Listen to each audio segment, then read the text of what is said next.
Hey everybody, welcome to Tuesday Tug of War. Sorry I had to wear a shirt, unfortunately. Here it is. My name is Ultra David. And I'm jchensor without a green leotard. Sorry guys, but Man, it's the we'll way work it on works. this. Yeah, exactly. We'll see what we can do.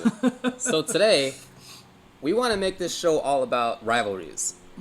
As you might have heard, we're going to be doing a reveal later tonight. That's going to be later in the show, so you'll have to stick around, TV style, and see who is going to be in the NorCal team for the big AfterShock 8v8 Ultimate Marvel vs. Capcom 3 that we're going to run on September 15th.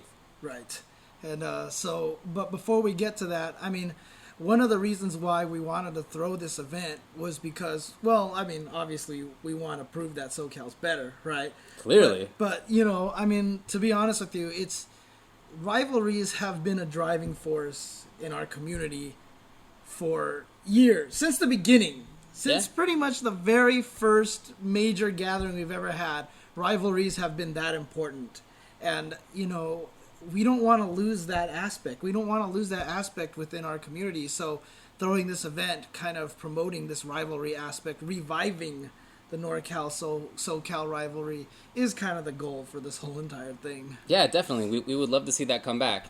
And, that's of course the rivalry that we probably know best. Yeah. Right? You're SoCal born and raised and have lived in forever. Yep. I am from SoCal originally. I moved up to Northern California for college. And then after school was all done, I moved back to SoCal. Did you ever consider yourself a NorCal player? No. So when you were up there, you were still... Man, before I left to go to college, this happened. I remember my friends in high school being like, David, are you going to come home saying hella? And I'll be like, don't worry about it, dude. There's no way I'm going to say hella. So, like, that was imprinted on me, like, SoCal. I'm from SoCal. And, during breaks from college, I would always come back home anyway. I never really stayed up there. So even when you started playing Street Fighter or whatever like that, you never consider yourself a NorCal player then? It's definitely where I started to play fighting games competitively, like, no doubt. I started in college, and I would play when I came back home as well, in the arcades. But that's, I played up in NorCal for most of the time. But I viewed that and also my experience in Washington, D.C. and the Maryland, Virginia scene as kind of like side tours. Gotcha. Okay, fair enough. And plus, when you're from SoCal, you don't ever want to leave this place. Come on. It's the best scene. It's the best scene. This is the greatest city. This city that you can't see because there's a window. This is the greatest city on earth. Yeah, absolutely. Not talking about these dolls. And, I find that rivalries are a key to everyone. So the best thing about rivalries is rivalries promote this feeling of pride again. And I talked about, a lot of people talk about the old school arcade scene, and how hardcore it was. And, Tom Cannon actually just recently put a post on SRK about kind of debunking the myth of the super hardcore arcade. But, there's still something about it that still holds true, which is which arcade was better than another arcade. Before we had these interstate and international rivalries, there was just my arcade is better than your arcade. And when you had a stranger from another arcade come to your place, everyone had to beat him, right? And so it promotes this kind of rivalry. It forces people to play stronger, to play better. And so I feel like because of it promotes this feeling of pride more than anything else. A rivalry. And so, a lot of people have asked me, for example, what the best way to promote their scene is. And a lot of the times, the advice that I end up giving them is to start a rivalry with somebody. For example, the St. Louis group actually asked me one time, they're like, hey, what can we do to promote our scene? And I just looked at them and I said, just start talking trash to the Midwest, because the Midwest, St. Louis, both have these great scenes, but a lot of people don't know who they are, right? So if you start this rivalry between them and get them to start fighting each other, one, people will start learning about who your players are and everything like that, and two, you just get this, hometown pride, and you'll just get better, and now the people on your team will be helping each other get better. When you practice against each other, you're trying to level each other up so you can beat your rival team. Yeah, obviously rivals have been a major thing. It's not like we're pioneering this in fighting games. Like, hey, everybody, in the late 20th century, we finally discovered that Rivalry can help, improve whatever you're trying to do. Like, no, This is a long time thing. It's always been how competitive enterprises have worked. You identify somebody as being better than you in some respect, and you just can't have that. Right? It's not an acceptable state of affairs for somebody else to be better than you in whatever thing that you care about. Mm-hmm. And so you identify them as being what you have to at least catch up to. And you work and you work and you work to get there. It's not if you're in a situation where it's just you, if you don't feel like you have anything to catch up to, then most people don't really feel like they need to continue this exploration of strategy, of tactics, of making better execution, all those things. You can kind of sit back and rest on your laurels because nobody's really going to make anything count against you. Right. So when you have that person or that team or that other region or whatever it is to focus on, I think that's when you get your best. And I feel like the times that we have seen people get their best in fighting games have been when there are rivalries. Mm-hmm. Yeah. Well. So there are regional examples, right? NorCal v SoCal, something that we'll talk about, but that's happened all over the place. I mean, when I lived in the Maryland, Virginia region, I mean, better believe we were talking about other scenes, and man, we were going to go down to North Carolina and blow those guys up, or they weren't going to come up to us and beat us in Third Strike. Right. Like we were talking about when New York would come down to play us, or Philadelphia, or we would go up to them.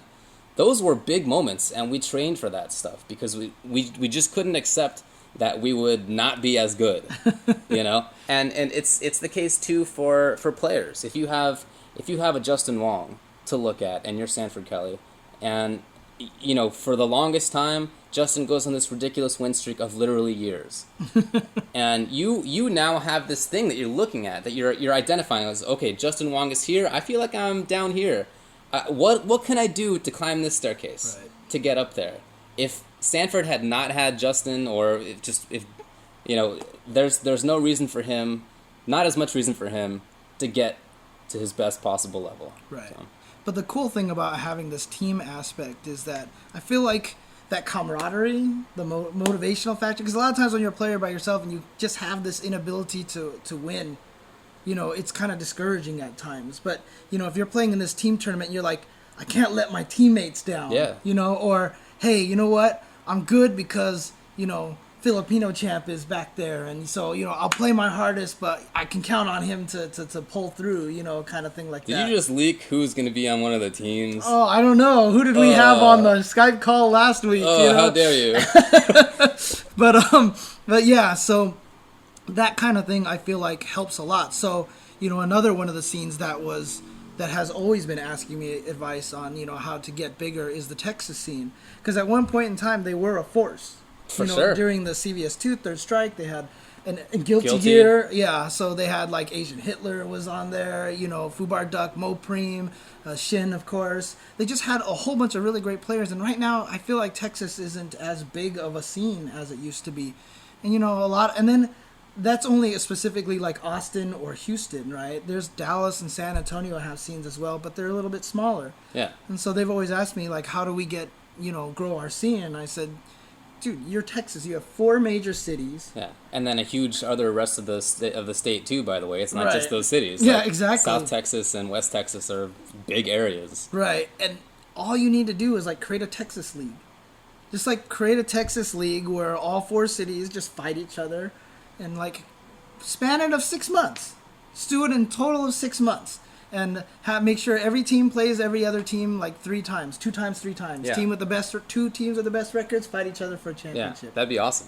I think that would be amazing. I mean, I'd love to see that. Yeah, and then what would happen is that San Antonio would gain all this pride. They'd help each other level up, and then you really just like, I don't, like, for example, for us, you'd be like, well, I don't want my SoCal teammate to lose to NorCal. Like, dude, I'm botting you with this trick every time. Yeah. If you go up against Champs Doom, you're going to be free. So this is what you got to pay attention to. So it kind of encourages people to talk about stuff, and point out the weaknesses and help. Yeah. So. Yeah, I definitely like the team aspect in that respect.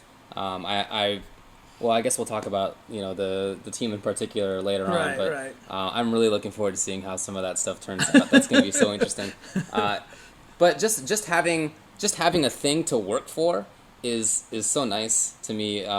That's always been when I've gotten my best, is when I have something specifically to work for, or to work against, or to become as good as, all these things. It's the in comparison. And I used to maintain that I was the kind of person who just, I didn't really need anybody else to get better. I just wanted to be my best. Like, for me, like, awesome.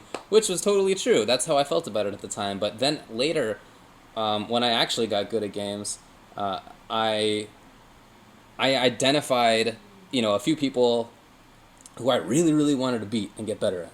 And so for me, like, one example was Alex Valle, actually. Right. Yeah. So in Street Fighter 4, I was doing well with Zangief, right? Like, I won and placed high in a bunch of tournaments in like '08 and '09, and like Alex had always been this kind of mythical dude, right? Like, especially me, like, not. I was playing in SoCal, but as I said, I was in NorCal and then the East Coast for like 7 years, more or less. And so I never really hung out with the guy. And then Street Fighter 4 comes out, and we're playing, and I was like, man, I don't want to lose to this guy. I all of a sudden realized, I really don't want to lose this.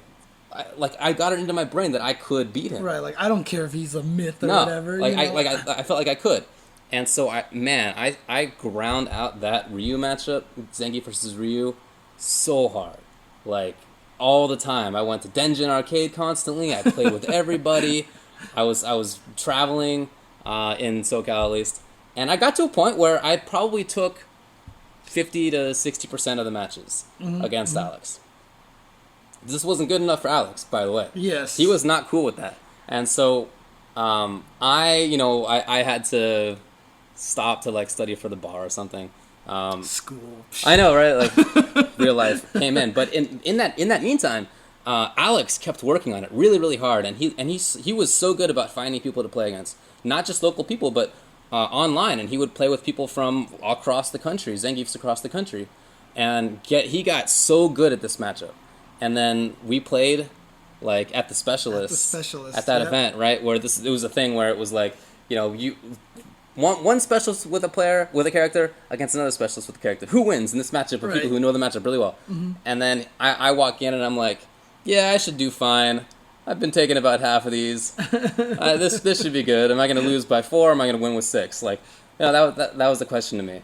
And then I just run into this buzzsaw. Like, he just like right through me. I was like, whoa, like, hold on. And I took one. I think it was 10-1. So it was this, like, little battle of a rivalry. And Alex is somebody who knows this very well. Oh, and yeah. He's been doing this with finding people to identify as somebody who he needs to beat, and then being the guy who feels like people are on his heels trying to beat him. Like, those two things for this guy are a major part of why he's been one of the top players in the world for a long, long time now.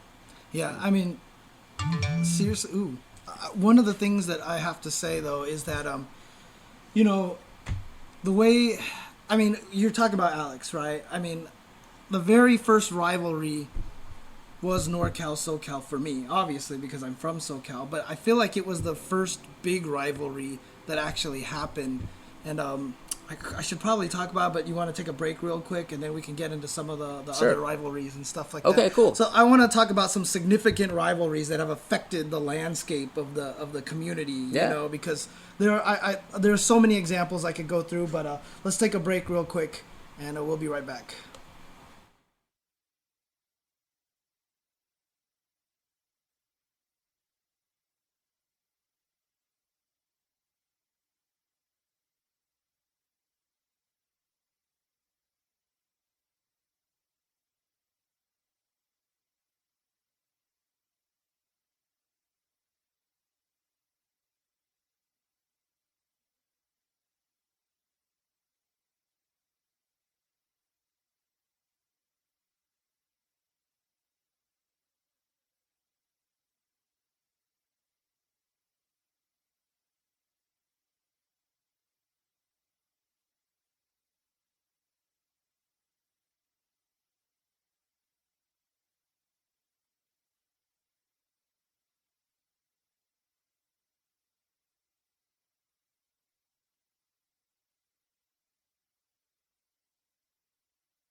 All right, welcome back to Tuesday. We're talking all about rivalries today. We got big news later in the show, but for now, we just want to talk about the history of rivalries and some of the most notable ones that have really made their impact felt in the fighting game community. Right. I mean, most of the rivalries had always been kind of local. Arcade, Watson versus Vi kind of thing. You know, who's king of the arcade. But honestly, the very first real rivalry I felt like was at Battle by the Bay, B3, which was the very first gathering. Because... That was 94, 5? 4 or 5, 94 or 5. Okay. Yeah. And so the story behind that was, you know, we all used to talk on Alt Games SF2, the news group, right? Yeah. And so that was basically what forums used to be a long time ago. So we would all just sit there and make posts and everything. And we had played each other before. There was like the Tomo days where they would go up there with Jeff Schaefer and all those guys and play against the NorCal guys. But, you know, this was at the point where, because we had the internet, the hyping up of a player just kind of reached epic levels. Okay. You know what I mean? So at this point, Alpha 1, Alpha 2 was out. SoCal was all about Vi. Like, Vi is... you cannot beat this guy. Okay. And NorCal was all about John Choi. Uh-huh. And so, you know, it was just... who was going to be able to win between these two and who was better. Like, they hadn't played each other before? No, I don't think so. No, I don't think they'd ever played each other. Were there people who were like me, you know, like I'd split time between NorCal and SoCal who had played both, and they could be like, oh, you got to watch out for this guy, but also like... I don't think so. Oh, really? Okay. I mean, there might have been a few people who've played both of them, It wasn't but it's like just a big thing? Yeah, it's just like Interesting. the information just So you really wasn't just didn't there. know. Yeah, you just didn't know. Awesome. And so this tournament just kind of came out, and, you know, everybody talks about this because it came down to John Choi versus Alex Vi in grand finals, which was pretty amazing that it worked out exactly right. Had they played before that? I don't think so. I can't remember who came from losers bracket, to be Okay. honest with you. Like, it's been so long. I mean, Okay. that was Oh, like, yeah, sure. it's yeah, that was probably... Million years ago. That was, yeah, I know. It was like when I was like 29 or something. No. But honestly, like, they got to grand finals, and it was kind of interesting too, because I always remembered I had kind of like there were certain groups of SoCal that had a slight rivalry with Golfland, right? So I always wanted to beat the Southern Hills Golfland crew, right? Oh. So I always wanted to beat Vi and his. And Were you his playing posse. at UCLA or something at the time? Yeah, I Oh, was a okay. UCLA Alright. player, and I always wanted to beat the Golfland posse. So I remember That's when like I was half an hour away, by the way. Yeah, 45 I know. minutes probably. Yeah. So. Well, with traffic, it's like an Oh, hour with an and a hour, it's a half. couple. Yeah, sure. But I remember when I was watching NorCal SoCal, like, part of me kind of wanted John Choi to win, just because, you know, I was like, but then I just got sucked into the hype. Like, I was just like, no, SoCal needs to be better, right? And so, long story short, Vi ended up winning that on one of the most just mind-blowing character switches ever in the history of fighting games. He picked Sagat versus Choi's Ken, and he hadn't used Sagat the whole tournament, Right. and everyone thought Sagat sucked in the game. Like, he was a bad character in the game. I didn't know that. Yeah, and so when that happened, it was just like, what the heck? And he ended up winning with it. And, you know, that kind of started this whole, okay, SoCal's better than NorCal thing. And it just, it propelled that rivalry, and it just, what it does is that the team that loses just, they can't take it. Nah. They can't take it, right? Nah, so they sure. just try to get better. And then the team that wins, they don't want to ever let the other team get better. Yeah. And so, you know, it keeps it going. So no matter what gets proven, it just keeps going, right? Sometimes. There are some cases where that didn't happen. Like what? Wait. So, well, before we get to Okay. Street Fighter 4, because that's a Street Fighter 4 story, right? But there's so many other rivalries that we can talk about before then. Marvel 2, I think, is when... So, at B4, B5, that's when Eddie Lee came out for B4, or was it B5? It was B4. I don't think people even know who Eddie Lee is. by Yeah, the way. so It's Eddie Lee is one of the first great East Coast players, right? I mean, there's a lot of great East Coast players. Arturo's been playing the whole entire time, right? So he was one of the top players out there as well. But Eddie Lee was their champion. And at one point in time, you know, for the first U.S. versus Japan tournament, you know, which is the subject of the entire last half of Bang the Machine, right? Eddie Lee came out to West Coast to prove that, they were East Coast could do it. Yeah. And he came out by himself, and it didn't go well for him. My question... He got really far, don't get me wrong, Okay. but he had to deal with so much heckling like you could not even imagine. Like, it was bad. It was bad. I always wondered, did he view himself as East Coast, or was he New York? He was East Coast. I mean, that's how he thought of himself. Yeah. It was called East Coast versus West Coast. I mean, he was coming from East Coast. And interesting. All right. And this was early on in MVC2. This is when Watson and Vi were good at MVC2. Oh, dang. Vi used to be one of the best players at MVC2 at Golfland. It was crazy. Yeah. And so Eddie Lee came out here, didn't do so well. And then, like I said, he finished 4th place, a lot of stuff. You got to watch the documentary. Come to EVO the next year. I think we might show it again because we show it like every other year or something it seems like that. It, yeah. So please come and see it so you can see the whole story. I don't want to spoil it. Okay. So it's such a good story. All right. It's an amazing story. But, that was the first instance of East-West that got really big. But then what happened was Ricky Ortiz in the West Coast started becoming one of the best players in Marvel. And in fact, when Vi was the best player, there was a Southern Hills Golfland tournament where Ricky beat Vi to win. And he did it by runaway storm. Lightning attack, lightning attack, ha, ha, ha, ha, lightning attack, lightning attack. And Ricky came down from NorCal for that? Yeah, he came down from NorCal. He beat Vi, and everyone was like, what the heck? Like, someone beat Vi, and it's this, like, scrawny little kid, right? Yeah, he's right? a kid, yeah. Yeah, but the thing about it was, he then traveled to the East Coast to play. And so we were like, okay, Ricky's going to go there and body everybody over there. And that was the point where there was this rumored kid named Justin Wong. Oh, yeah. Who was amazing at Marvel, too. Yeah. Right? So, it was like, all right, whatever. East Coast always says all this stuff. Yeah. They always say they have the best players. Ricky's just going to go over there and destroy everybody. Free. Okay. Body everybody, right? He lost to Justin Wong. And this was when it started the transition of MVC2 from the powerhouse of the West to the East. Because then, finally at B5, Justin Wong came out here. Ducto was our champion. And so we were expecting Duck to win in Grand Finals. And it got Grand Finals, Justin versus Ducto. And Justin Wong took it. Was it close? It was not as close as we wanted it to be. No, it wasn't a bad fight, but you could tell Justin was that much better than everyone else. I mean, it was pretty clear he was. So what did seeing that do for people in SoCal and people in NorCal? I mean, was this a SoCal or NorCal thing still, or plus Seattle, etc. Right. Or had this all coalesced already into like West Coast? This was more West Coast versus East Coast Okay. at this point because when Justin beat Ricky, it was like, no, this can't be, So we had to get all of our resources to beat him. So I feel like there's always this trend in the fighting game community of making the rivalries bigger. It was arcade, then it was different. It was UCLA versus Golfland, which is 45 minutes away. It's not close. But still in SoCal, and then it was SoCal versus NorCal, and then now it's West Coast versus East Coast, and as the scene has gotten even bigger, now it's USA versus Japan, Korea, or whatever. North America even now is what I feel like is more important. So but yeah, anyway. But yeah, I mean that was so when Justin started winning, I think it finally started putting East Coast on the map, and then this is when just like the East Coast started growing into this powerhouse because now they had their champion, Justin Wong.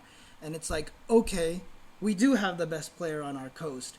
And so everyone, then targeted Justin. They knew they were going after the best player, right? And so that even helps you in that instance. And, like you said, it keeps growing and growing, and eventually gets to U.S. versus Japan. I kind of glossed over the fact that, the B4 was to determine who goes to Japan, and we got bodied in every game except for, Marvel. Yeah. And, and then at Evolution 2002, the Third Strike, they came and bodied us, and so the U.S. versus Japan rivalry also culminated into Daigo versus Vi, the very first time Daigo flew out here, which was before B4 and all that stuff. That was in Alpha 3? Alpha 3, yeah. And, when Daigo won, we were like, dang it, because Vi came really close. Yeah. And if it was, I think if it was 2 out of 3, I think Vi would have won too, because I think he went up 2-1, and then Daigo finished it off there. But then, you know, U.S. Japan just kept growing, and then of course I feel like the pinnacle of U.S. versus Japan was Evolution 2009, Justin Wong versus Daigo, right, in the grand finals. Again, grand finals. It's always like you know the rivalry's good when it always comes down to the grand finals, right? It's always. I mean that rivalry had been huge for us for, you know, more than half a decade at that point. I mean, think about 2004 when in Third Strike it was Daigo versus Justin Wong. Right. And that's when the famous Perry thing happened. Yeah. But yeah, I remember particularly as a Third Strike player that we viewed Japan as being so much better than us. And fact was they were. But when we could send people over, I mean, this is in part why SBO was so huge at the time. Because you could qualify to play against the people who we knew were the best. Yes. And we needed to have that competition against these people who we identified as our rivals. We needed to train up as much as possible. And hopefully, you know, maybe we get to see a video on, you know, well, I guess actually that time YouTube had already been out, but, you know, maybe you get to see 1 or 2 things. You could plan ahead a little bit, but you just needed to grind it out in expectation of this. And even though, you know, we never won SBO and Third Strike or anything, you know, as the game went on, we got closer, which was good at least. But we got past the first round once or twice. but that right, exactly. But that rivalry was gigantic for American Third Strike. Oh yeah, and it still drives a lot of the Street Fighter 4 players today. You know, I mean, let's face it. In that one interview that Z did with Daigo, he still asked, was it Z who did with Daigo? Somebody interviewed Daigo and asked him how he thought America was compared to Japan. And he's like, oh, you know, they've caught up at this point. You know, we're on equal footing here. But the only reason why the question's asked is because that rivalry is still so important, you know? And, you know, even before we get... So, okay, it was NorCal, SoCal for us in any case, right? Yeah. I mean, obviously, these are the things that we know the best. I'm sure that there were many big rivalries happening in the rest of the country, too. But this is what we know. And then we had West Coast, East Coast, and eventually grew to U.S. Japan. But then it kind of shrunk back to West Coast, East Coast during Street Fighter 4, very first Street Fighter 4. That's true, yeah. Because SoCal had so many machines. Yeah. And East Coast had like 1 machine in Chinatown Fair. Dude, I literally, when Street Fighter 4 came out, I put up a thread on Shoryuken that literally detailed every known cabinet of Street Fighter 4 in North America. I'm serious. Holy moly. And there were not that many. No. There really were not. And a good third of them at least were in Southern California. Yeah. Like across the country. No, it wasn't. It was all North America because I had Canada in there too. Oh, really? Yeah. Oh, wow. Okay. Wow. Okay. So, I mean, we had this huge resource advantage over everybody. It was huge. Yeah, and it was proven because when they ran the Sensation tournament, that's when all of our guys went over there. Combo Fiend bodied everyone, and Mike Ross bodied everyone, and Gutex beat Justin Wong in that tournament. And it was just like, yo, West Coast, we're the best, right? And I remember I said that, you know, whenever that happens, the losing team wants to level up, and the winning team doesn't want to let the losing team ever overcome. That's not what happened this time. No. Because the West Coast just was like, yep, we're the best. Pretty much. All right, we're done. Okay, cool. We beat Justin Wong. Yeah. We had Gutex beat Justin Wong. We're done. Yeah. We're done. There's no question now. Yep. And then Gutex threw bar fights too. That was after console had come out in Street Fighter 4. So now at this point, this resource advantage that SoCal had wasn't really there anymore. Anybody could play the game at home, and that's what happened. Yeah. And the guys came out from the East, and it was a 5v5 tournament, kind of like we're doing for AfterShock right here. I think it was Waseda style, 1-1-1-1-1, like that. I think you're right. Yeah. Yeah, and it was 5-0. Like they destroyed our best players. Not only just in tournament, by the way, but then there was a little like kind of run back sort of thing afterward, and I'll always remember Sanford Kelly beating people with Dan, and Dan at the time. He's never been a real joke character in Street Fighter 4, but think about how you view him now, stream viewer, which I'm sure it's not great. This was before he got all these buffs in every iteration of Street Fighter 4. He was not a great character at the time. Yeah, and the worst thing about it was, so basically after the 5 main West Coast players lost, they just found another 5 players and said, we're going to challenge you. And East Coast like, why would we run this back, right? That doesn't mean anything. So they put the caveat that everyone on the East Coast played their secondary character. Yeah. So they played their crappy characters. Yep. And guess what? I think they won 5-1. Yeah, I think we won like one random game. I think right. it was. Yeah. Oh, yeah, we did. It was because L.I. Joe didn't have a second character. He didn't have a second character, so it wasn't really fair that he lost, but, you know, he had to play someone who wasn't Sagat. Yeah. And so, but it was still 5-1. I mean, it was 5-0. Let's just not even... It was a blow-up. Yeah. So, literally, East Coast came and destroyed us, and everyone on the West Coast was just like... You know, it was such a wake-up call. Yeah, like, it really was. Everyone was just looking at themselves like, what has happened to us? You know, where did our talent go? I know. It was full of hand-wringing and what are we going to do about this? I mean, I remember having actual conversations with people like, man, what are we going to do in practical terms to get better than those guys? Yeah, I was depressed. After that event, I was massively depressed, I remember. And I think that might have been what inspired Vi to start going to those Wednesday night fights in the Shigo BMX's garage. Yeah. And then the first few weeks that he did the Shigo BMX garage, he actually had speeches. Like, he had classes and stuff like that. Dude, he had classes, like, literally picture people standing or sitting in, like, a semicircle around Alex Valle talking about things. And he would even invite in, like, visiting professors sometimes. Yeah. Like, I remember Ed Ma coming in, for example, and talking, and Combo Fiend was there, and... Yeah, I mean, it was that was for sure a big impetus in the startup of Wednesday Night Fights, and because the goal of that was to find local talent and help him to get better. Yep. And I mean that happened, but that was the goal. I mean, Wednesday specifically night, to beat the East Coast. Yeah, and Wednesday Night Fights is what produced Andy OCR. Yeah. Tatsu, Shiza. Yeah, you know, that's right. A lot of these players, Warrock as well. You know, a lot of these players, they came from Wednesday Night Fights. And in fact, when I went out there every week to play, yeah, we always went. I leveled up massively during that time because it was more just, you know, everyone just keeps playing. I mean, we had things where he would identify somebody as having a poor matchup against some other character. Mm-hmm. I remember this because he asked me to go over there to just play Zangief, and he just wanted me to sit down there on the cab and just play Zangief. And he had all these other people come by who he was like, hey, like I remember, for example, Warwick had a really bad time against Zangief. He had no idea what to do as Guile at the time. And so he was just like, Warwick, play David for like a million times until you can like figure it out, right. You know? Like that was the goal. Mm-hmm. And it was because of this rivalry that got started. Yeah. And so, you know, needless to say, we're trying to continue this trend with AfterShock. And, you know, I don't want to say that AfterShock is like this brand new concept because, let's face it, bar fights and specialists. Remember, Vi did the specialists where he had like the Valley versus the Inland Empire versus Los Angeles 1, Los Angeles 2, OC. He created this whole rivalry. So Vi, you know, this is just a continuation in the trend, but, you know, this is a trend that needs to continue. And so... that is why we are producing this event here to get NorCal versus SoCal, because rivalries are so important. And what we're also hoping, and you know, this was a kind of an idea that I had a long time ago to produce this, right? Yeah, you've been thinking about this for a while. To create this event here, you know, obviously, dude, this event would not be happening without iPlay Winner right now, because I think that's awesome, personally, that it's this SoCal and NorCal collaboration both combining. It's collaboration to prove which one sucks.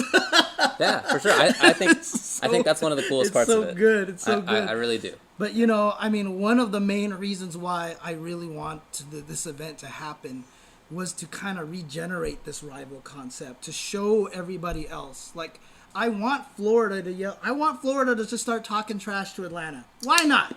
Just start. They got two big Miami seats. versus Tampa and stuff. Oh, right, like, exactly. Cool. Interstate, right? And then Washington, right? Poor Seattle. You know, they're this great West Coast team here up they there. got good players. And nobody talks about them, right? Yeah, it's always like that's always been the case for them.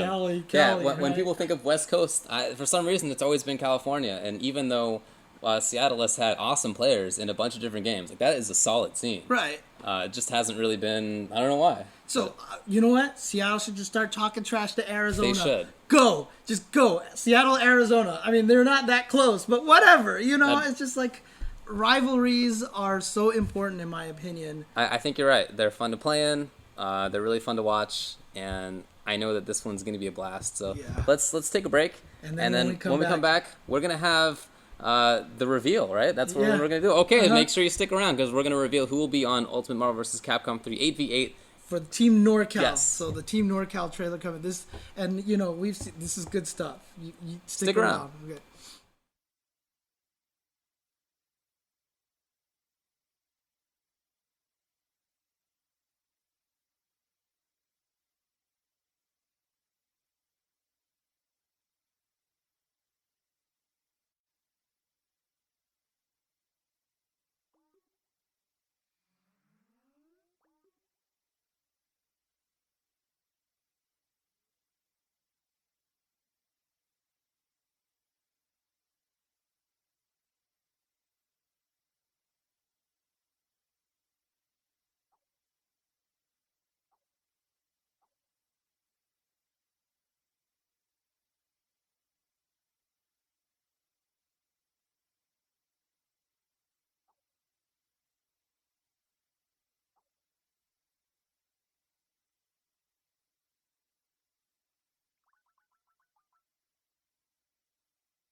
Hey, what's going on? Hang on one second. Turn off the mic for a second.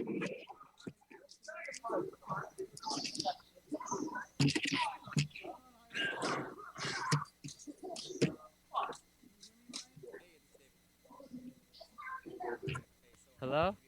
James? Hello? Can you hear me, Ryan? Oh yeah, I Yes, I just wanted can. to like you Okay. weren't on Skype, I'm so I was gonna gonna. bug you to get on People Skype. can hear me right now, but on the stream. But Oh, you are? Hey, he says that he's on Skype. oh, is he? Okay. But we're gonna play the trailer, so go ahead and just stay silent during the trailer. So. Alright, man. SoCal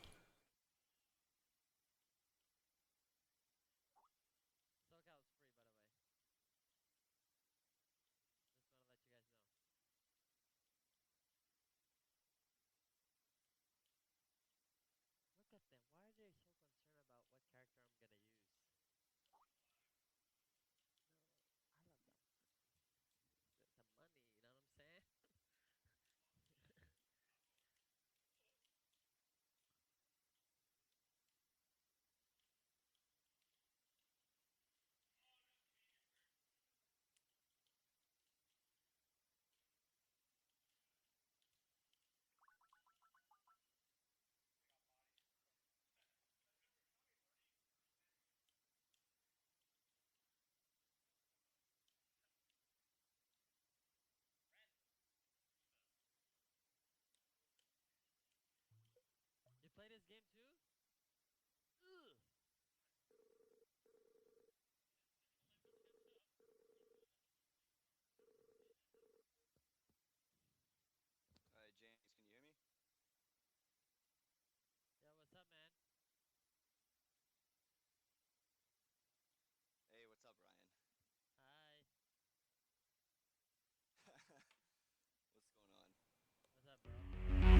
match. Hanging in there.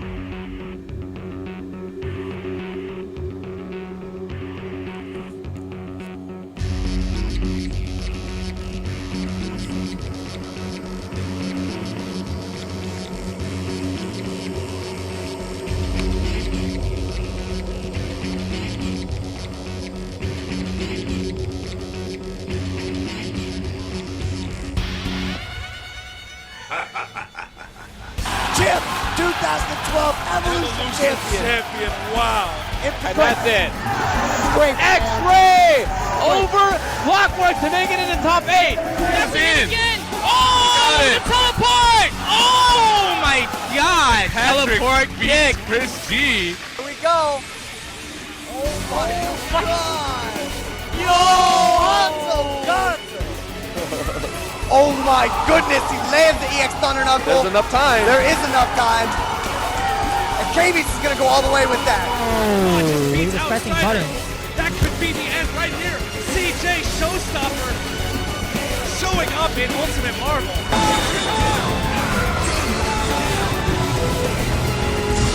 Oh! Yo, just running that. Oh! Animal. He's trying to take. Still can't kill him. Oh! Is he gonna finish it? Level 3 after the boulder punches. It's done. Wow. DC Heartbreaker. Wow. I think NorCal's got this. I think we're better. Our players in general are better. Because we're all really good as it is. I think we shouldn't have any problems. And I think what needs to happen is we all need to be playing on like one machine.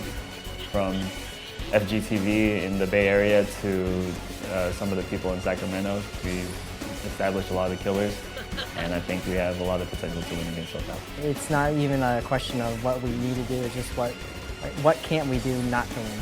I can't really think of any standout players besides, like Justin Wong, Combo King. Nobody else over there is making me say like, wow, these guys are good. I don't know, I honestly don't think they're ready for, as I said, all the stupid things that we got to throw at them. Like we could pick random and still win. If it was just up to me, I think I will win against SoCal. But this is a team match. I can't win on my own. I need my friends. I need my kids. Anyway, training partner. I need them all of them to come through. I honestly think we can OCV their entire team. Like I'm not even joking. I think CJ Showstopper can honestly OCV their entire team. You need to worry about all of us because you know what? We're all threats and we will body you guys. This time is our time. Okay? I'm on the NorCal squad this time. This time is our time. We're gonna beat y'all. We're gonna beat y'all this time. Yo, this is our time. This is my time. All right, so So there you have the team for Ultimate Marvel vs. Capcom 3 in Northern California for AfterShock on September 15th. Yep, and I believe right now we have Filipino Champ and Magus1234 on the phone. Can you guys hear us? I can hear you fine. How are you guys doing over there? I can't hear. I think I'm gonna. Yeah, what up, So here's how bad we are at technology. We didn't think that we would both have to hear what's going on. If you want to talk to him for a second, I might be able to get another set of headphones. Right, because I only have With James individual and Ryan things? online. I don't Do you have any of those in the little earbuds? Yeah, I think so. Here, Work you on it. talk to them for a second. Work on it. David, All right, can you let's hear try to salvage the situation. Yeah, what's going on here? What's going on? Well, what's going on is that we just revealed that CJ Toilet Clogger's on NorCal team. Yeah. A toilet clogger, huh? You know what? How about this, okay? You guys can have CJ. We gotta start CJ, okay? And you beat on CJ, but it's all good, okay? My NorCal team is very strong. Hold on. Oh, yo, guys, keep down, keep down. Oh, CJ's popping off in the back. My NorCal team is very strong. I don't think SoCal has any. I don't think you guys have no chance at all. Like you guys just can't win. It's Yeah, just not with awesome. CJ on the team. I don't see that happening. Yeah, If one person on you guys' team loses to CJ, you know it's done. Oh yeah, CJ we're wins already the staking game. this out. This is already the Viscant Gambit. You know that, and whoever loses to him, he's done. Like you should just kick him off the team. No round 2, nothing. So I want to hear kind of the thought process behind these players. Why they are on the NorCal team, why they deserve to be on the NorCal team. Right. Okay. I can go. I mean, obviously, minus Champ. He's here. He could talk about himself and maybe a little more about the players later. But I'll go ahead and because we did kind of pick it like in a closed door atmosphere, which I know isn't like always a fan favorite thing to do. Right. But we kind of just wanted to make like an executive decision, put together what me, a couple of the other guys, James included, and the iPlay Winner guys, what we figured would be a strong representation of our team. Okay. For our region. So anyways, without further ado, one of the guys you saw on there was GC Yoshi, and this guy, he was a TVC player originally. He was really good, played with K Beast a lot. Hey James, they're too quiet. Get over here. Okay, you guys. Yeah. Oh, okay. I could check my audio, but I think I'm like pretty maxed out over here. But Yeah, no, it was our fault. It wasn't yours. Try now. Okay. Okay, Ask so him to talk. yeah, talk again. how's that sound right now? That's much better. Okay. All right, but anyway, so GC Yoshi, a Chris Sentinel, Spencer player, and he, from his like first TNTs I was watching him play, you could tell this guy like put a lot of thought into his team, how he played, how he approached fighting games in general.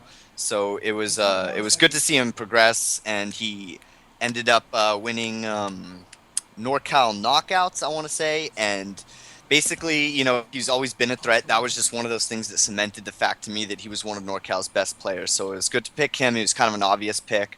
And he does play Chris, like I said, so that's going to be, maybe like not as unfamiliar to SoCal because they do have some Chris players, but he's definitely a weird character if you're not used to fighting him. Hey, Andrew, take one second. Sure. You know what David really needs to do? Are we good? Yes, we figured it out. Let's go. He needs to shut the fuck up. That's what David needs to do. What? This is PG. This is PG, champ. Yo, come on. This is a family show. My bad. No, don't. I'm just really. No, don't worry about it. It's cool. Pop off. We picked the team. Pop off. And I didn't even pick the best team because I did not think that we would be needing the best team. Look, I put CJ Showstopper there. He's our mascot. This is when we're not even serious. He's the flag bearer? We're still gonna beat you guys. Yo, is he the guy who in 18th century battle, he just carries the flag and he stands in front of everybody else? Maybe he got shot but nobody cares? Is that CJ? Yeah, but what if that guy kills somebody? CJ That's my stream. Oh my god. Man, I just can't Well, wait. let's talk about the next guy, all right? Please. Besides Yoshi was kind of an obvious pick, but we had another guy who was pretty new to the fighting game scene, but he kind of like bursted onto the scene, right? And that was Drew Grimey. And basically his first tournament we ever saw him at, like I think he went to maybe one or two just by himself. But the first one like he ever came to was a TNT. And granted, like Champ and PR Balrog weren't there at the time, but he ended up winning. And it was basically like his first tournament like ever. And he wins. And I can't think of another player like ever in the history that I've known who's done that. So well, the only reason why he won that was because everyone was afraid if they beat him that he would he would kill them, right? I do not remember. Right. I wasn't there. But then Drew. But he was good. He was good. Well, he did really well at Evo too, right? He did. He was one match away from top 8. And actually, if you watch him play, he only had 2 matches streamed on the big screen. Right. But if you watch his match that he lost, it was like an obvious he was just really not in the moment. He wasn't playing. He was letting nerves get to him. It was his first time being into a situation like that. So you could tell that wasn't it wasn't vintage Drew. Right. Oh, that's good. It reminds me of James Chen. Like all of his games, he looks like he's always nervous. You know what I'm saying? It's because I am nervous. That's why.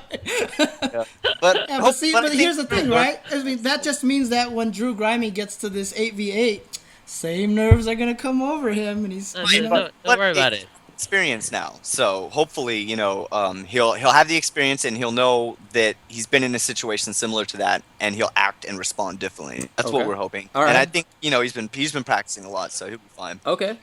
Drew Grimey's gonna body everyone in SoCal. I think so too. I think Drew's really slept on, and not a lot of publicity on him because he doesn't travel that much. But this guy's phenomenal. Here's the interesting thing, right? I mean, for the most part, SoCal does not believe as much as East Coast and NorCal that Viper is like number 1 in the game, number 2 in the game. Like, we don't have the Vipers. We don't really have it in any case, yeah. Drew Grimey's Viper. You guys never had anything.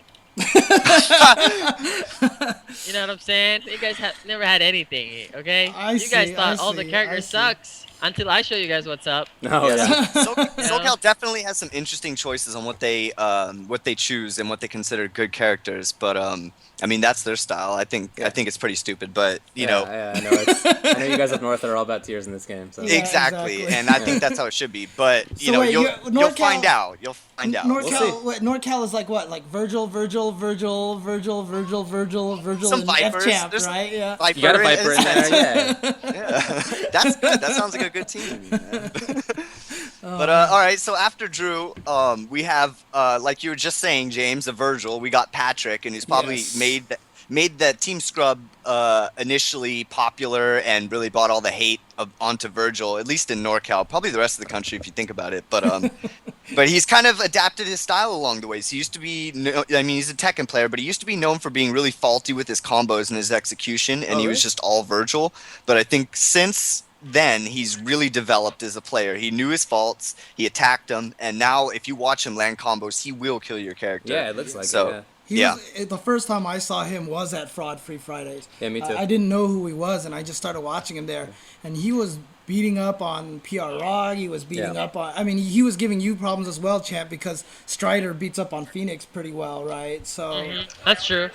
He's one of those players that are just really good. Yeah. That could just like play like any character, like at least every single top tier character. And so he always gives me a hard time. Are you playing right now, Champ? I'm not playing right now. Everybody just keeps on talking. Oh, okay. You know what? Because we can hear those buttons. Yeah, I know. We can hear the buttons and stuff like that, and you were talking kind of slowly. Just, hold on. That's just your daily life, man. Living in a house. That's how it goes. This is the life of a champion right here. Dude, after you won Evo, the next day you were playing again. I think you were streaming the next day after Evo, right? It's because I know for a fact that I'm not good in this game. Everybody's just an idiot. They just don't know how to play the game. That's what I know. Like I know, I respect that. But you know what? See, here's the problem. All right, let me tell you guys something. Okay. No one knows how to play Marvel yet. Okay, when people get hit in this game, it's because they don't know what hit them. Right. Okay, this is not like chess. Okay, chess, when you lose, you know you lost because you're an idiot. Okay, you're not that smart. You got outplayed or whatever. Yeah, you got outplayed. But when you lose in Marvel, it's because you don't know you weren't in that situation that many times. That's why I know I'm not good in this game yet. Yeah. I may be like a little bit smarter than anyone else right now, but I know that I'm nowhere as good as But see, here's the question, right? So if you're saying you're not necessarily that good, and then you pick the lowest tier character, one of the lower tier characters, Ghost Rider, and you still body the rest of NorCal, what does that say about the rest of NorCal? That's just the knowledge of the game that he has over anybody else. I mean, like Champ was saying, that the pursuit of mastering a game is usually about overcoming all the variables. Yeah. And that's why Marvel is so considered, quote unquote random, is because the amount of variables in it to master and to become familiar is so high, probably higher than any other game. Yeah. So just any little amount of variables you could start to see and understand is that kind of pursuit takes a long time. So I kind of agree with Champ when he it's a very volatile game. Dude, every time I play the game, I get killed by a new thing that I've never seen before. Right, that's how I feel. Yeah. Exactly how I feel. I'm watching Every this time game I for watch like 2 Wednesday years, Night Fights you know? or the run back, it looks like a It's like little 1,000 ways to die. Yeah, it's like people who doesn't know how to play the game. Who's actually playing.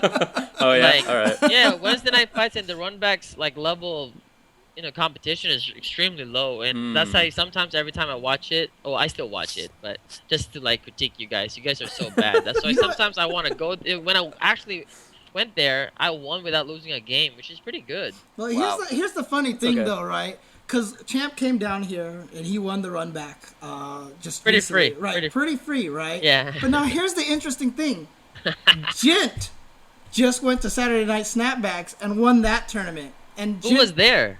Nobody. He beat K-Beast.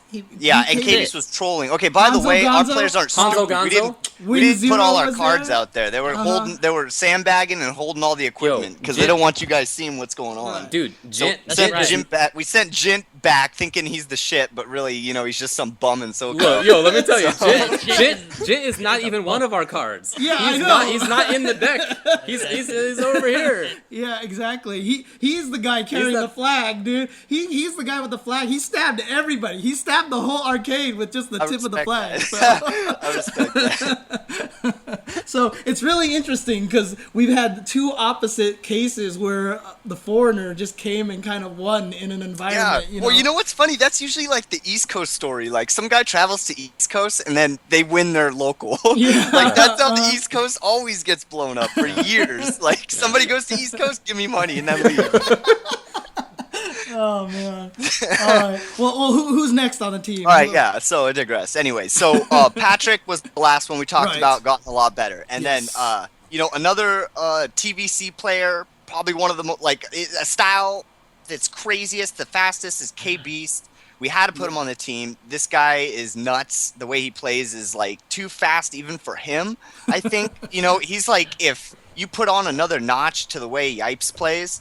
That's kind of what K-Beast plays, but it's so hard to control that play style that a lot of people say like the best way to quote he's like a suicidal player, and usually he ends up killing himself most of the time. Is like he just can't control the way he wants to play in his head. That's what he did to So, Jens, right?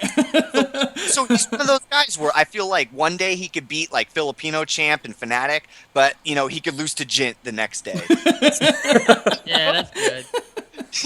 He could like trip on a landmine. It can happen. So. A landmine. That's so funny. Oh man! But he's really exciting, and And for those people who don't know, he finished second in TVC at Evo. Yeah. So he's definitely a tournament-tested player. He only Let's not lost talk to about that Marn, game. so- Let's not talk about that game. Aren't you playing You're talking Persona about in the house TVC? right now? I just read a tweet saying Yo, you're playing Persona. And Alright, I'm you only don't playing talk about- Persona for the money, okay? Alright, I'll keep it real. Wait, I now- don't care about the game.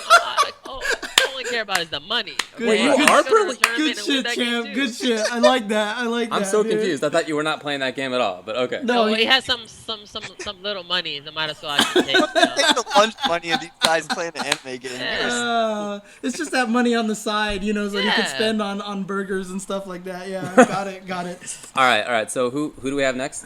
So after K Beast, we got a player who's here and there, and nobody really knows where his head's at right now. But Hanzo Gonzo, we had to put him on the team. This guy's a clown, but he's really good, and he's solid, and he can blow you up if you don't take him seriously. I just, right now, I kind of wonder because we picked him early on, but I'm wondering if he's even playing the game right now, or if he's, if he's playing that anime game right now. Yeah. So Yeah, that's a good He's question. been playing. He was here last week in Triple F. Oh, really? how do you do? I couldn't watch that one, so. He got fourth. He lost to Drew Grimy. Right. Oh, okay. I remember watching that, and Yeah. you were commenting, champ, that his Taskmaster is amazing. You were I think scared Hanzo of- Gonzo's Taskmaster mixed with some show-stopping style. It's like one of the best I've ever seen. Yeah, he's really got one of the most impressive and innovative Taskmasters. I know a lot of Taskmaster players, not only in California, but the rest of the country, have kind of, looked at some of the stuff he's done and been like, ooh, that's interesting. I didn't know you could do that. So, not only is he really good, he's innovative, which is cool. And he's putting a lot of his stuff out there. He's trying to help other people get good, too. So I thought, he'd be a great addition to this team. Cool. And if Hanzo Gonzo starts beating people, then that's just troll territory right there, Like, right? that's- So, Dude, yeah. It is. That's a tough guy to lose to. Yeah, he is. Yeah, for sure. so you're You're not going to look at any of your teammates if you lose to him. You're just going to you go sit put him down. you put him in there just to create that fear factor, right? Like Right. the SoCal players are gonna come and be like, I don't want to be the guy who loses to Hanzo. Oh, that's a tough spot to be in. Yeah, he's a young kid too, so some of us are in our mid-20s and 30s, so it's gonna be tough for This is how somebody I to lose to him. this is how I describe Hanzo. Okay, obviously I already banned the word pelican. Right. That word can no longer be used. Right. So So I let's replaced it. use I replaced it with show stopping. Yeah, right. Right. All right. So Hanzo is dumb. like the NorCal Deus Ex. Yeah. He's really known for show stopping. He- So he's really a landmine. You don't want to mess with Hanzo. Dude, I like how you're using the name of a guy on your team to mean something that's really stupid to describe another guy on your team for being really stupid. This is the team that you guys picked. Nobody said we were smart. We're just good at Marvel. Oh my god. Okay. Well, All right. okay. So the next guy is from Sacramento. He doesn't get a chance to play in the Bay as much, but it's one of those areas that has a bunch of killers, and that's X-Ray. He plays with Mine and Quest and a bunch of really good players, all from Sacramento. yeah, and Snake they Duke's the Street Fighter player as well, right? That's right, and Jeanette. There's a bunch of really right. cool, great players over there. So, he was an obvious addition. He got second place in NorCal knockouts. He did really well at Evo, but had some tough, heartbreaking losses. But every time we see him, you know, he's improved and he grinds and he has a great attitude and outlook on the game. So he was an easy pick for us to put on the team. And Champ, I think you can agree. He's he's gotten better. He's a good pick. Extremely good. Yeah, he was top 8. Such a good pick. Top 8 at Evo in Last 2011. Yeah, 2011. So That's right. Not too far off this year too. I think he's just it's not just a match or TVC two. too. It's a Marvel. It's not TVC, right? That's right. He was all Marvel, man. Yeah, that's good. He's all Marvel. But okay, and so our last pick, everybody's favorite player, one of my favorite players is CJ Showstopper. We had to put him on the team because. Yeah, man, we need a mascot, dude. I'm just saying, like, realistically, though, like, he is good. He is good. He's really good, and he's just gotten better. And, Champ will never admit it, and I don't think anybody Fighting Game TV will. And he just kind of collapses in tournament, which just sucks to see, because if you see him playing casuals, he blew up Fnatic in casuals. Everybody who would come over there, he did well versus Japanese. Like, he does fine, but when he plays in tournaments, he's just not the greatest tournament player. But hopefully with the whole team behind him, it'll feel a little more like home, and I think he could do great in this team atmosphere. And also, like we said, if you lose to CJ, man, you are not going to hear the end of it. And your team is done. I will say one thing though: the comments that he has in the trailer are just classic. Like, I love it. I love it. This is our time. Yeah, that's right, yeah. Get the hell out of here. It's like, some movie speech. He's hype, man. I thought it was cool. I want him to show up with the Braveheart face paint now and just like, you can take our lives, but you'll never take our freedom. Dude, he needs to have that battle speech going. So. Sick. Oh, but I think he could do well, and it's not a jokey pick, Like Yeah. right. there are some players, there are a lot of great players in NorCal that we could have put in place of him, but I just felt like having him on the team's big for the morale, and it's about being a team, not a bunch of individuals. Yeah, because NorCal's gonna fight really hard because you already know we're down by one person or one player. We have to win 7 versus 8. Of course, CJ's good in the team. There's always that too, yeah. Yeah, right. Yeah, maybe he'll surprise you and do okay. I think everybody is probably wondering as to some of the disinclusions. Yeah, PR Balrog, of course, being the number one. People wondering where he's at, and we really wanted to keep this as much as possible as the homegrown kind of scene. So PR Balrog obviously just got to NorCal very recently. Shady K just got to NorCal very recently. So exactly. Yeah, and James, we talked about this, and we kind of came to a mutual decision that putting in and people like that are trans and haven't been here long enough to kind of be established as a local, it just might not be a good idea. It might not be very tasteful. So we just said, let's just make it for people who have represented NorCal for the past couple of years, basically, and everybody would consider them part of NorCal. So right. So yeah, so that's probably him and Shady K are the two obvious choices. I'm not sure who else people are looking for. Yeah, I mean, I guess I heard that Mine hasn't been playing that much. Is that the case? And Crisis, they're both really good players. Again, it's just a matter of you had to pick somebody, And no, Mine still plays. Mine's still amazing, and he still wins a lot of the Sacramento tournaments. Okay. I think he hasn't been traveling as much, but yeah, basically we have to pick CJ over Mine, Crisis, Win Zero. We have to pick CJ over those three, and I am Nasty. Obviously, CJ is a better choice. Right. Well, when you put it that way. Well, I've heard you drip with sarcasm right now. That's exactly how it happened. I heard also that Crisis jumped on stream and he said himself he just hasn't been playing at all for the past couple of weeks. He's been getting bodied by work, right? Right, and it comes in waves. Like, playing games always comes in waves. Like, some months, you have a lot of time to kind of sit down and play the game, and you sacrifice a lot to get good. And then some weeks or some months, you're just like, okay, I got to catch up on real life. Right. And it's just, you just hope you're in the playing wave when a lot of stuff happens, and hope you're not when nothing's happening. So it just kind of, hits some players at weird times, and that's what happens. That's life. Yeah. Okay. Well, Andrew, one question really quick. Did they put up the trailer on iPlayWinner? Has Hans made it public yet, or is he still flying back from Taiwan right now? No, he should be back, but okay. it should be up. If it's not up, it will be up soon, because obviously you guys debuted it, right? Like you showed it when Yeah. before. Yeah. So it's public. I mean, it's out there, and Okay. Cool. yeah. Yeah, I mean, I'll show it one more time when we end this episode here. But I guess just speculation on your guys' part, especially from Champ, because you actually don't know who is all on Team SoCal, right? I actually do. I'm just not saying anything. Oh, you do know. Oh, so you've been okay. told. I'm just kidding. Oh, okay, I'm just okay. kidding. You don't? Yeah, to because believe. there would be very few amount of people that could have told you. So I was like, hey, if you know, how the hell do you know? Right. Well, I mean, we haven't picked everyone on SoCal yet. We'll reveal that next week. Stay tuned. But I mean, honestly, is there anybody from SoCal that you're worried about? Me? Yeah. No. No. I'm not worried about anyone.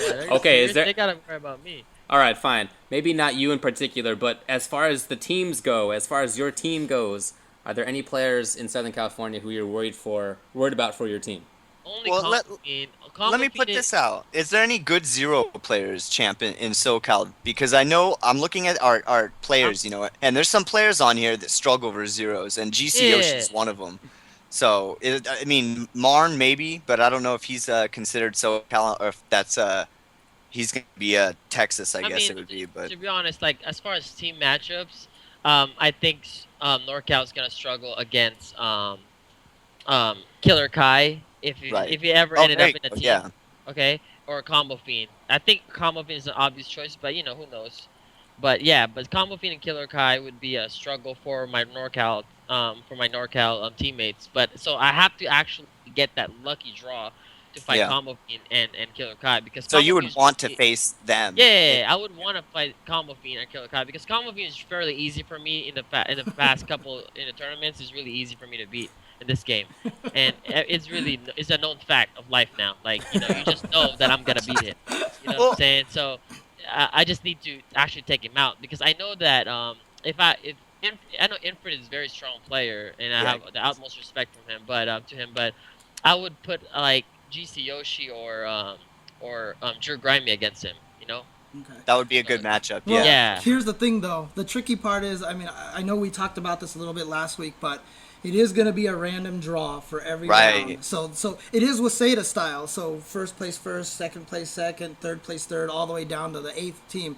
And it's going to be pure random. But then whoever wins obviously goes to the bottom, and then they got to keep taking each other out. And also, I don't think we mentioned this last week. In fact, I remember we didn't, and I wanted to make sure that people realize this. It's not just Waseda, but it is going to be 2 out of 3 Waseda style. So player 1 versus player 1, play 2 out of 3. Player 2 out of... So there's no happy birthday going to, give you a guaranteed win. You've got to win 2. So, we would do 3 out of 5, but to be honest with you, then this would become like... It's a time issue. Yeah, exactly. Yeah. It's a time issue. So, but yeah. Oh, also, can I ask you guys, since you guys are the one who's hosting this event, what's the rules when it comes to the team selection? Like, as far as like my teams, because I have 2 teams. Am I like in team lock? Could I pick 2 different teams? How does it work? We're not doing team locks. It's okay. So Dormammu and Phoenix is all right. Yeah, because we need to celebrate. Yo, guys, we need to celebrate. We're about to win the. I'm ready to fight my homeboys. Yo, that's it. We need to celebrate. Get some beer, bro. Because here's the thing, right? Go. We do not want people hand tied in this tournament. Yeah. We want people to. That's why we're doing 2 out of 3. That's why we're saying there's no lock on players, because we want you guys to be playing at your best. So, yeah, and also like I don't really care that much about the character matchup versus character matchup. Like that's not why we're doing this. Like that's interesting to run to see like which characters end up on top, but I want this to be most about the players themselves and the communities. And I feel like that's best done if you don't have locks and if it's not just a 1 out of 1. And besides, it's not going to matter which characters you guys pick anyway. You're going to get bodied no matter what. So. I don't even know who 3/4 of your team are. Yeah, like I know. I don't even remember. Well, two players we do know is Fnatic and Knives, and they just got bodied by the East Coast. Yeah, they got top 4. I know, right? Yeah, but they didn't win it. Oh, right. That NorCal over there, they would have won it. Oh, yeah. Just one question. Okay. So obviously, the players in NorCal are obviously picked from NorCal. But let's say if Fnatic and Knives were to be in the team, don't you think like that they're not SoCal because they're from Lancaster? No, And and also because if that was the case, then I could pick Neo because he's mostly NorCal, right? Like, you know what I'm saying? Is Neo I like- mostly NorCal? Nah. Because Neo and Fnatic and Knives, they're all SenCal. Right. No, see, I like the loitering involved in this. Oh, I like it. Technical right now, right? Yeah, All right. I like it. The gerrymandering I going think on. that's good. I think Just that's good. asking. But there's a pretty clear line at some point in the state as to what is SoCal and NorCal, and it's not Lancaster. Like, that's not where things become NorCal. Yeah. Plus the other Or thing SenCal. too. No, SoCal. I mean, that's not SoCal, right? Right. Lancaster's But here's the SoCal. thing. Here's the No, main it's thing. SoCal. Here's the main thing though. There are people who live there and drive to LA for work every day. Right, and That's Fnatic and Knives, they come to Wednesday night fights all the time. They Yeah. play in the SoCal tournament. They train with the SoCal players, and so they're part of SoCal. Oh, okay. I like It's it, though. fine. It's like Sacramento to NorCal. Like what it's just whatever to me. Sacramento is more like the No, San that's totally Diego. fine. You What's the know? question? So is San Diego part of SoCal too? I Yeah, just they want to are. ask. Yeah, San Diego. Oh, that's part of SoCal. it too. Okay, so Yeah. I think we should add. We should probably add Canada too in NorCal, right? Should add Right. Canada. Yeah. Absolutely. And then we're gonna add Yo, Texas yeah, and what- Arizona to SoCal. Would you know? change your team? Huh? No, not really. Okay. What was that one Canada guy who just did really well? What was his name? He blew up Andre. I want to add Joker. I didn't to watch. be honest, in a NorCal team. Oh, Joker. Joker. Right. Oh man. All right. Well, Nick yeah. Cam, that's who he is. That guy's Nick pretty Cam, Oh, good. that's yes, right. Yeah. But there's definite. This is gonna be an amazing event, I think. And This is gonna be ridiculous. Yeah. Yeah, this is gonna be I'm insane. excited. I'm really excited. and, That's and, cool. and next week we are going to reveal the SoCal team because Yes. we're still deciding who's going to be on the team. Not right sure now. yet. Yeah, exactly. But also, a lot of things that we're trying to do. I mean, we're really trying to present you guys an amazing event. So when it happens, September 15th in Santa Barbara. Hopefully, you guys who can't obviously who can't be there, but watching on stream, we're going to try our best to present pretty much like one of the best shows that you guys are going to see in a long time. Yeah. All right. Well, any James, closing one words? question. Okay, hang on. Ryan's got one more question for me. Hey, okay. what's behind you, James? Are those your ex-girlfriends? No, they're my current girlfriend. Yeah. Oh, why do you say ex? I know, right? You know what I'm saying? If they were ex-girlfriends, the cases would be empty. Okay, just asking, bro. You know what I'm saying? Yeah, no problem, dude. Yeah, come on. Once you love me, you don't leave me, dude. That's just Yeah, the way man. it works. You know what I mean? They stick around. So Somebody look inside James's closet for some dead hookers. all right, you're gonna have to leave right away, David. That was my Afterwards, last line okay? of the night. Yeah. All right. Okay. Good. That's a good way for Andy to go Thanks for out. having me on. Sick. All right, thanks guys for calling in, and right, man. yeah, All right. definitely. I you, watch guys. the show all the time. Thanks, guys. All right, cool. And Alright, yeah, bye. tune in also to Fraud Free Fridays on FGTV on Friday. I've always said one of my favorite Marvel tournaments to watch because they do have a lot of good players there and have championed them. And it's a very trolly event as well, so it's a lot of fun. So yeah. Definitely. And of course, shout outs once again to iPlay Winner who are helping us put on this event here. Hans Magus, Chris Seglia, who was on last week. I'm really happy that it's going to be NorCal and SoCal working together on this. Mm-hmm. And I'm also just stoked that Andrew is going to be part of it too. I mean, I love the players from NorCal, but I also really like the commentary. And, Yeah, absolutely. And I'm really happy that Magus is going to be part of that. Yeah.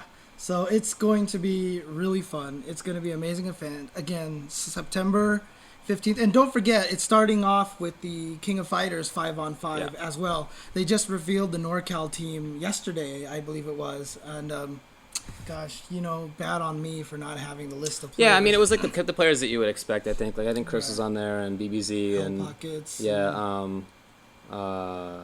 like Faisal and stuff. Victim number 4, victim number 5, basically, right? So, yeah. Okay. Anyways, so it's gonna be an awesome event. It's gonna be super exciting. I'm super hyped for it. So definitely, like I said, next week we're gonna reveal the SoCal teams, and then hopefully the week after that we'll reveal the first round order of the players. And who they're going to face up against each other so we can speculate on matchups beforehand. So that should be very exciting. It's going to be really cool. All right, guys. All right, thanks a lot for tuning in. We'll be back next Monday, as James said, at 8 p.m.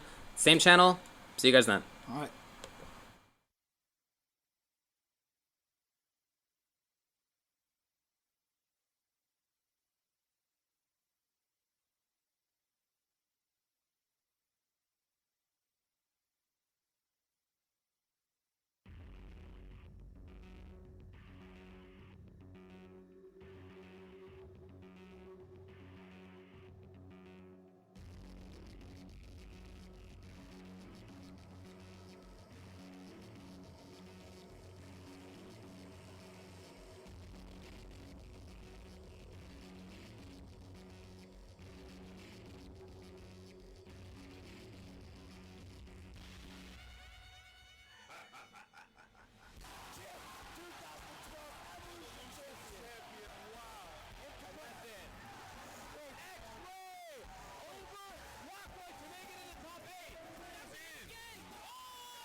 Champ, 2012 Evolution Champion. Wow.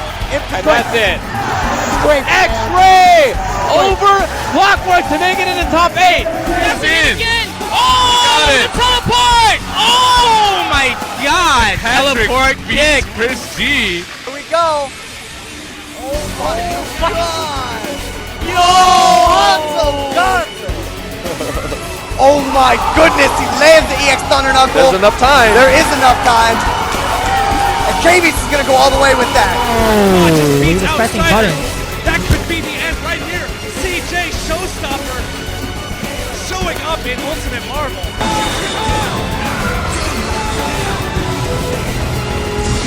Oh! Yo, just running that. Oh! Animal. Who's trying to take Oh! Is he gonna finish it? Level 3 after the boulder punches. It's done. Wow. DC Heartbreaker. Wow. I think NorCal's got this. I think we're better. Our players in general are better. Because we're all really good as it is. I think we shouldn't have any problem. And I think what needs to happen is we all need to be playing on like one machine. From FGTV in the Bay Area to some of the people in Sacramento, we've established a lot of killers, and I think we have a lot of potential to win against SoCal. It's not even a question of what we need to do, it's just what can't we do not to win. I can't really think of any standout players besides, you know, like Justin Wong, Combo Fiend. Nobody else over there is making me say like, wow, these guys are good. I don't know. I honestly don't think they're ready for, as I said, all the stupid things that we got to throw at them. Like, we could pick random and still win. If it was just up to me, I think I will win against SoCal, but this is a team match. I can't win on my own, you know. I need my friends. I need my kids. Anyway, training partner, you know, I need all of them to come through. I honestly think we can OCV their entire team. Like, no, I'm not even joking. I think CJ Showstopper can honestly OCV their entire team. You need to worry about all of us because you know what? We're all threats and we will body you guys. This time is our time, okay? I'm on the NorCal squad this time. This time is our time. We're gonna beat y'all. We're gonna beat y'all this time.